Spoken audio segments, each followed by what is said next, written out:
నమస్కారం అండి.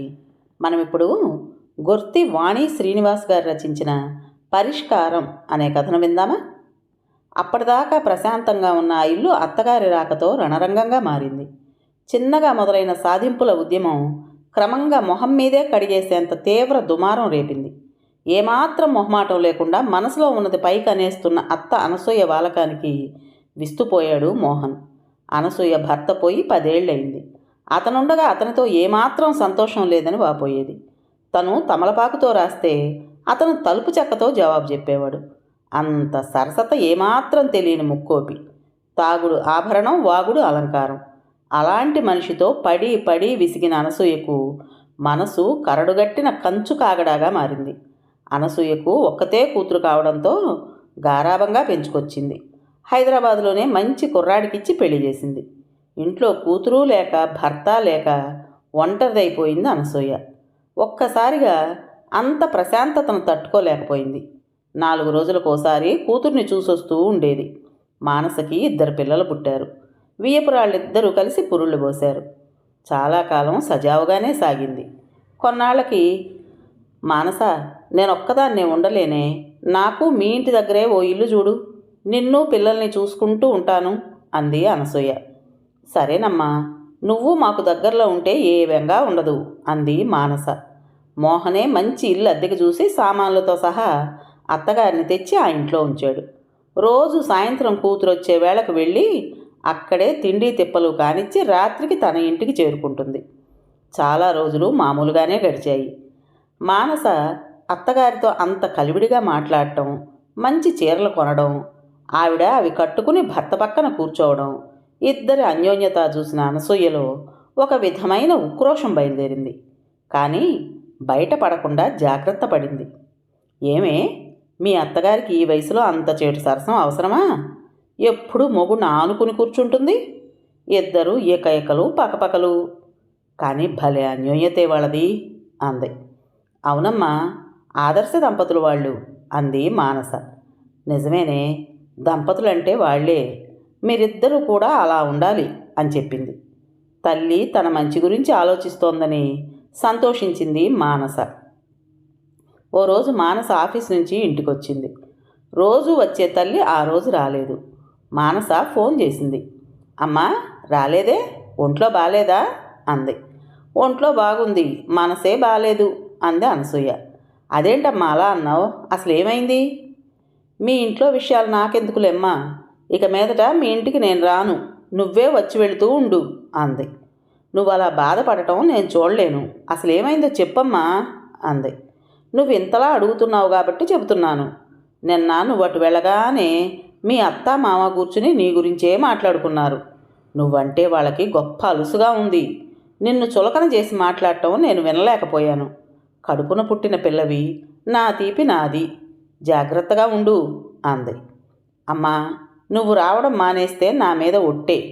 నువ్వు అసలు నా దగ్గరే ఉండాలి, వాళ్ళ మాటలు పట్టించుకోకు, నేను చూసుకుంటాను అంది మానస. ఆ రోజు నుంచి అనసూయ రాకపోకలు మొదలయ్యాయి. కానీ అత్తామామలు కలిసి కూర్చుని మాట్లాడుకునేటప్పుడు తన గురించేనేమో అని మానస ఆలోచించసాగింది. మానసకి అమెరికన్ కంపెనీలో ఉద్యోగం వచ్చింది. వర్క్ ఫ్రమ్ హోమ్, రాత్రి షిఫ్ట్. 7 గంటలకు కూర్చుంటే తెల్లారి 6 గంటలకు పూర్తవుతుంది. వర్క్ పూర్తి కాగానే మొహం గడుక్కుని కాఫీ తాగి పడుకుంటుంది మానస. అత్తగారు వంట పని చూస్తుంది, అనసూయ మిగతా పనులు చూసుకుంటుంది. కాలం గడుస్తుంటే అనసూయలో అసహనం పెరిగింది. అల్లుడు జాబ్కి పొద్దున్నే వెళ్ళిపోతాడు. కూతురు పగలంతా పడుకునే ఉంటుంది. రాత్రిపూట తన గదిలో తలుపేసుకుని ఉద్యోగంలో ఉంటుంది.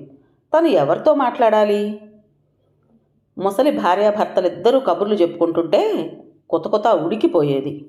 ఉన్నట్టుండి ప్లేట్లు ఎగిరిపట్టడం, గ్లాసులు దొర్లిపోవడం, అరుపులు వినపడటంతో మానస బయటకొచ్చి, ఏంటమ్మా పడుకోనివ్వవు, పనులు కాస్త మెల్లిగా చేయొచ్చుగా అంది. అవునమ్మా, నీ ఇంట్లో నోరు మూసుకుని అడ్డమైన వాళ్ళకి గాడిద చాకరీ చేస్తూ ఉంటా, కొంతమంది తీరిగ్గా కూర్చుని కులుకుతూ ఉంటారు అంది అనసూయ మూతి 3 వంకర్లు తిప్పుతూ. ఆ మాటలు భర్త అత్తమామలు విన్నారని తెలిసి మానస ప్రాణం చచ్చిపోయింది. తల్లిని గదిలోకి పిలిచింది. ఏంటమ్మా ఆ మాటలు, వాళ్ళు ఎంత బాధపడతారో ఆలోచించవా? ఏదనిపిస్తే అది అనేస్తావా? నా పెళ్ళికి మనం ఏ పరిస్థితుల్లో ఉన్నామో మర్చిపోయావా? నాన్న బాగా తాగి షుగర్ పెరిగి హాస్పిటల్ పాలయ్యారు. అప్పుడే ఆయనకి క్యాన్సర్ ఉందని తెలిసింది. అటువంటి పరిస్థితుల్లో నా పెళ్ళి ఎలా అవుతుందా అని నువ్వెంతగా ఏడ్చావో గుర్తులేదా? మోహన్ నా విషయాలన్నీ తెలుసుకుని నీ కుటుంబాన్ని నేను ఆదుకుంటానని ముందుకొచ్చారు. ఆదర్శంగా కానీ కట్నం లేకుండా నన్ను పెళ్లి చేసుకున్నారు. ఆ మాత్రం కృతజ్ఞత లేకుండా వాళ్ళ అమ్మా నాన్నల్ని నువ్వు అన్ని మాటలాడడం నాకు నచ్చలేదు. గట్టిగా తల్లిని మందలించింది మానస. అనమ్మా అను, నా చేత నీ ఇంటిలిపాది చాకిరీ చేయించుకుని నన్నే అనండి, పడడానికి పాపిష్టిదాన్ని నేనున్నానుగా అంటూ ఏడుపులు రాగాలు మొదలుపెట్టింది. అందరం కలిసి ఉన్నప్పుడు పనులు పంచుకోవాలి కదమ్మా, ఇందులో ఎక్కువ తక్కువలేమున్నాయి అంది మానస తల్లికి నచ్చజెప్పే ధోరణిలో. అలా కాదు కానీ మీ అత్తామామల్ని మీ మరిది దగ్గరకు పంపేయి. వాళ్ళు నీ ఒక్కదాని దగ్గరే ఎందుకు ఉండాలి? వాళ్ళకి ఇంకా పిల్లలు ఉన్నారుగా, వెళ్ళమని చెప్పు. కొన్నాళ్ళు ఈ ఇల్లు ప్రశాంతంగా ఉంటుంది. ఈ రాత్రికే మోహన్కు కూడా చెప్పు. నీ సొమ్ము గట్టిపరుచుకో. తల్లి మాటలకు తలపట్టుకుంది. రాత్రంతా ఆలోచించి తెల్లవారి ఒక నిర్ణయానికి వచ్చింది. అమ్మా, నేను పిల్లల్ని తీసుకుని నీ ఇంటికి వచ్చేస్తాను. పద, ఇద్దరం వెళదాం. నీకు నా అత్తమామలతోనేగా సమస్య, మనమే వెళ్ళిపోదాం పద అంటూ తనవి పిల్లలవి బట్టలు సర్దుకుని తల్లి ఇంటికి వచ్చేసింది మానస. మోహన్ తల్లిదండ్రులు మానస నిర్ణయానికి షాక్ తిన్నారు. తమ వల్లే ఈ పరిస్థితి వచ్చిందని కుమిలిపోయారు. అనసూయ కూతుర్ని పిల్లల్ని అత్తగారింటి నుంచి దిగ్విజయంగా తన ఇంటికి తెచ్చానని మురిసిపోయింది. చెట్టుకి కాయ భారమా? ఎక్కడుంటే ఏంటి, అక్కడ చాకరీ కన్నా ఇక్కడుండడమే హాయి అని ఇరుగు పొరుగు వాళ్లతో చెప్పింది. విన్నవాళ్ళు ముక్కు మీద వేలేసుకున్నారు. ఏమీ అనలేక ఊరుకున్నారు. నెల గిర్రున తిరిగొచ్చింది. హౌస్ ఓనర్ అద్దె కట్టమని ఫోన్ చేశాడు. ఇంకా అద్దె కట్టలేదా? ఓనర్ ఫోన్ చేశాడు, త్వరగా కట్టేయి అంది మానస్తో. నేనెందుకు కడతాను? ఇన్నాళ్ళు నీ ఇంటద్దె మీ అల్లుడుగారే కట్టారు. అదంతా ఆయనకే తెలుసు, ఆయన్నే అడుగు అంది మానస. ఏదో విధంగా డబ్బులు సర్దుబాటు చేసి ఆ నెల ఇంటద్దె కట్టేసింది అనసూయ. అమ్మాయి, సరుకులు నిండుకున్నాయి, డబ్బులు ఇవ్వు కొనుక్కొస్తా అంది. నా జీతం డబ్బులు నా బండి ల్యాప్టాప్ ఈఎంఐలకే సరిపోతుంది. ఇంట్లో ఏం కావాలన్నా మీ అల్లుడే తెచ్చేవారు, నాకేం తెలీదు అంది. అనసూయ గొంతులో పచ్చి వెలక్కాయ పడ్డట్టయింది. ఏదో విధంగా ఆ నెల సరుకులు తెచ్చి మేనేజ్ చేసింది. పొద్దున లేచిన దగ్గర నుంచి రాత్రి పడుకునే వరకు పని తప్ప విశ్రాంతి లేకుండా పోతోంది. పొద్దున్నే లేచి వంట చేసి పిల్లలకు బాక్సులు కట్టి వాళ్ళకి తినిపించి బడికి పంపించడం, గిన్నెలు బట్టల పనులు కానిచ్చి వంట చేసి తిని నడువు వాల్చేసరికి బడి నుంచి పిల్లలు తిరిగి వచ్చి అమ్మమ్మ ఏమన్నా పెట్టవా అనడం. ఇలా రోజు రోబోలా అయిపోయింది అనసూయ పరిస్థితి. కూతురు చూస్తే పగలు నిద్ర, రాత్రి ఉద్యోగం. ఏ పనికి ఆశ లేదు. పోనీ డబ్బులు ఇస్తుందా అంటే అదీ లేదు. ఈ గాడిద చాకరీ నాకెందుకు వచ్చింది భగవంతుడా అని తల పట్టుకుంది.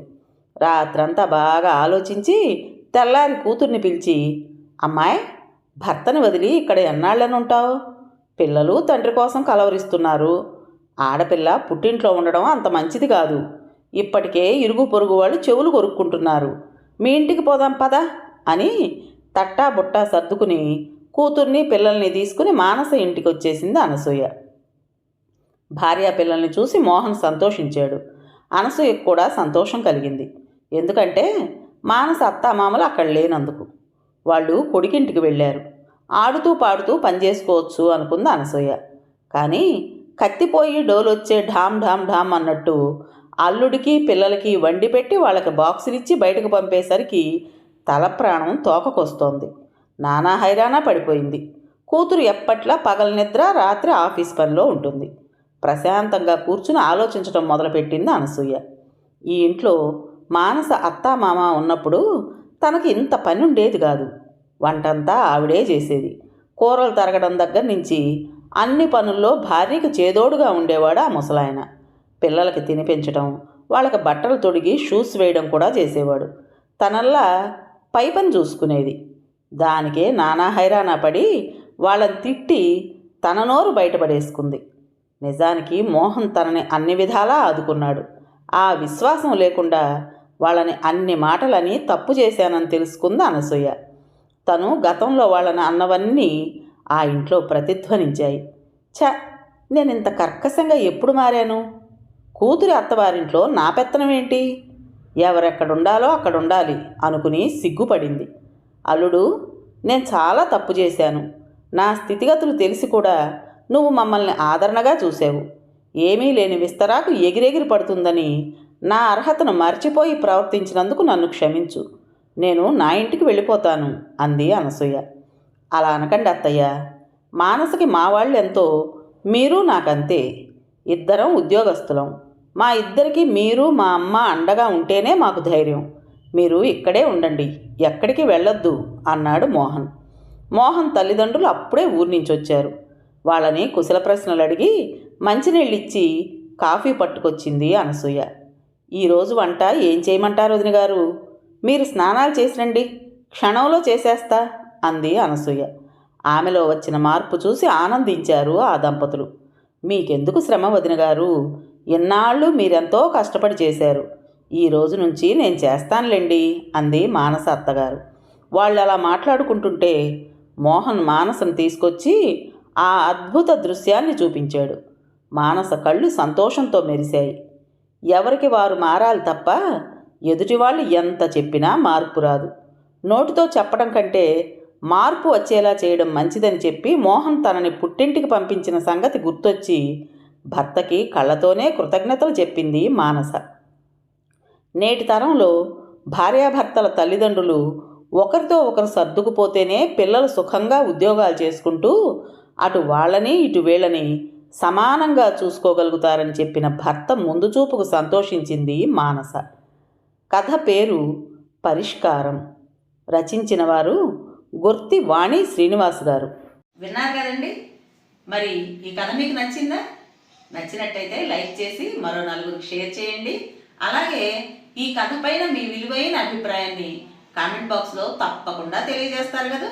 మరి ఇంత మంచి కథను మనకు అందించిన రైటర్ గారికి మనందరి తరపున మనస్ఫూర్తిగా ధన్యవాదాలు తెలుపుకుంటూ, ఇటువంటి మంచి మంచి కథల కోసం కొత్త వాళ్ళు మన ఛానల్ని తప్పకుండా సబ్స్క్రైబ్ చేసుకోండి.